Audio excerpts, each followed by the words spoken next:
एक बड़ी खबर सामने आ रही है। आम आदमी पार्टी के एक और नेता संजय सिंह को ईडी ने गिरफ्तार कर लिया है। आज सुबह से ही उनके घर पर छापेमारी का दौर जारी था और फाइनली उनको गिरफ्तार कर लिया गया है। गिरफ्तार क्यों किया है? शराब घोटाले मामले में गिरफ्तार किया। और मैं आपको बता दूं कि इसी मामले में मनीष सिसोदिया और सत्येंद्र जैन ऑलरेडी जेल में हैं। अब आम आदमी पार्टी आरोप लगा रही है मोदी सरकार पर कि ये लोग केंद्रीय एजेंसियों का गलत इस्तेमाल करते हैं, हमको डराते हैं। केंद्रीय एजेंसियों के पास कोई सबूत नहीं है हमारे खिलाफ और ये सिर्फ बीजेपी की एक चाल है। और बीजेपी ये कह रही है कि अगर केजरीवाल सरकार ने जनता के साथ घोटाला किया है तो उनका फल तो उनको भुगतना पड़ेगा। आज रिमझिम के 5 पॉइंट्स में आप जान लीजिए कि क्यों गिरफ्तार हुए हैं संजय सिंह, उन पर क्या आरोप हैं, क्या है शराब घोटाला जिसमें संजय सिंह, मनीष सिसोदिया और सत्येंद्र जैन को जेल हुई है। तीसरा है कि ईडी की जांच में क्या निकल कर आया है। चौथा है कि ये पूरा जो शराब मामला है इसमें ईडी और सीबीआई क्यों अलग अलग जांच कर रही है। और पांचवा है कि अभी तक इस मामले में कितनी गिरफ्तारियां हो चुकी हैं। अब सबसे पहला है कि आखिर क्यों गिरफ्तार हुए हैं संजय सिंह। तो एक कारोबारी हैं जो कि आरोपी हैं, दिनेश अरोड़ा, उनके बयान पर ईडी ने संजय सिंह को गिरफ्तार किया है। आप पूरा मामला समझिए। अब देखिए, शराब नीति घोटाले में संजय सिंह का नाम पहली बार दिसंबर 2022 में सामने आया था। तब ईडी ने अपने आरोप पत्र में ये दावा किया कि कारोबारी दिनेश अरोड़ा ने हमें बताया है कि दिनेश अरोड़ा और आम आदमी पार्टी के संजय सिंह शुरू से ही मिले हुए थे।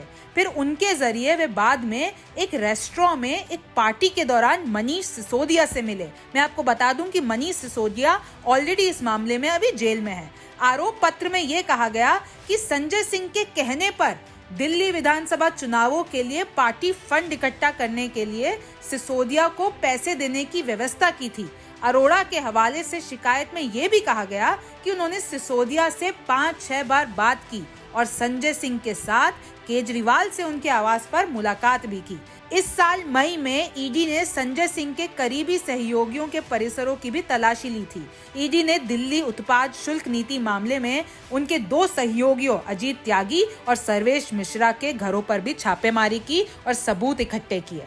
अब दूसरा, आपके मन में ये सवाल आ रहा होगा कि आखिर ये शराब घोटाला है क्या, जिसमें आम आदमी पार्टी के 3 बड़े नेता गिरफ्तार हो चुके हैं। इस पूरी वीडियो से समझिए। ये समझिए कि आखिर इस नई पॉलिसी में था क्या। तो दिल्ली एक्साइज के नए नियमों में ये था कि अब जितने भी शराब के ठेके हैं वो सब प्राइवेट कंपनियों के हाथों में दे दिए जाएंगे। सरकार पूरी तरीके से ओनरशिप से हट जाएगी। दिल्ली को 32 जोन्स में डिवाइड किया जाएगा। हर एक जोन में 27 ठेके खुलेंगे। ये दुकानें अपने हिसाब से शराब की कीमत तय कर सकती है और डिस्काउंट भी दे सकती है। देर रात तक दुकानें खुली रहेंगी। शराब पीने की उम्र को 25 से 21 साल का कर दिया गया। ड्राई डे मतलब जिस दिन शराब की बिक्री नहीं होती है उन दिनों को कम कर दिया गया। शराब के लाइसेंस देने के प्रोसीजर में भी ढील दी गई। इन सब बदलाव में दिल्ली सरकार का तर्क आया कि ये सारे बदलाव से सरकार का राजस्व रेवेन्यू बढ़ेगा, माफिया राज खत्म होगा, शराब की ब्लैक मार्केटिंग रुकेगी, हर वार्ड में इक्वल तरीके से दुकानें होंगी, शराब खरीदने में आसानी होगी। इस नई नीति पर आरोप लगे कि दिल्ली सरकार ने बिना एलजी और कैबिनेट की परमिशन लिए नई शराब नीति को लागू कर दिया। प्राइवेट कंपनियों को फायदा पहुंचाने के लिए विदेश से आई शराब पर एक्साइज ड्यूटी हटा दी, जिससे सरकार का राजस्व गिर गया। सिसोदिया ने पैसों की हेराफेरी के सबूत मिटाए, कई फोन नंबर भी बदले। आरोपों के मुताबिक दिल्ली सरकार ने शराब ठेकेदारों को कोविड क्राइसिस के नाम पर एक ही बार में 143 करोड़ की छूट दे दी, जिससे सरकारी खजाने को चोट पहुंची। दिल्ली एयरपोर्ट पर शराब ठेकेदार के 30 करोड़ रुपए लौटा दिए, जबकि उन पैसों को जब्त किया जाना चाहिए था क्योंकि वो ठेकेदार एयरपोर्ट के अफसरों से एनओसी नहीं ले पाया था। अब तीसरा है कि आखिर ईडी की जांच में निकला क्या है। देखिए, आम आदमी पार्टी ये कह रही है कि इनके पास कोई सबूत नहीं है और बीजेपी ये दावा कर रही है कि इन्होंने इतने घोटाले किए हैं कि ईडी सीबीआई के ऊपर इनको अलग अलग जांच करनी पड़ रही है। ईडी इस मामले में कई लोगों को गिरफ्तार कर चुकी है। इसी साल जनवरी में एजेंसी ने एक पूरक चार्जशीट दायर कर ये दावा किया कि आम आदमी पार्टी के शीर्ष नेताओं ने खुद के लिए अवैध धन जुटाने के उद्देश्य से आबकारी नीति बनाई थी।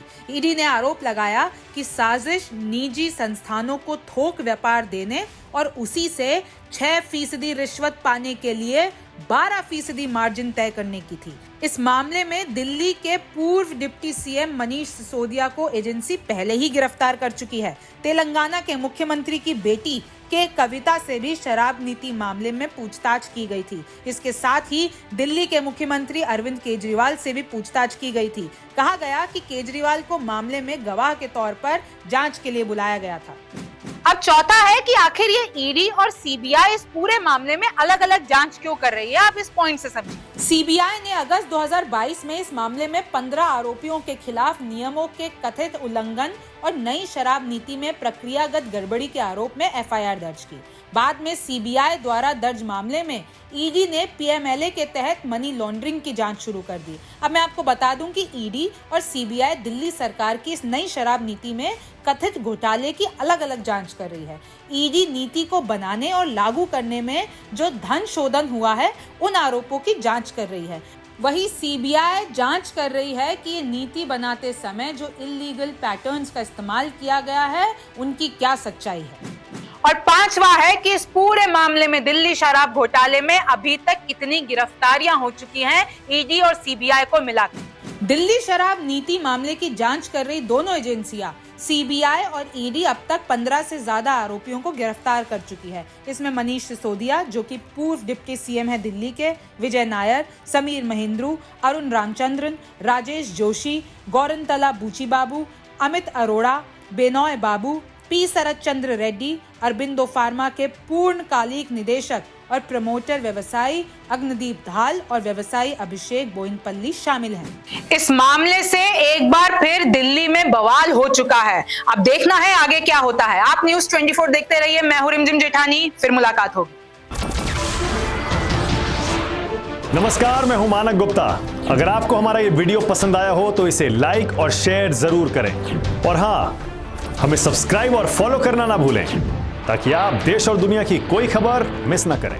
तो जुड़े रहिए हमारे साथ और देखते रहिए न्यूज़ 24।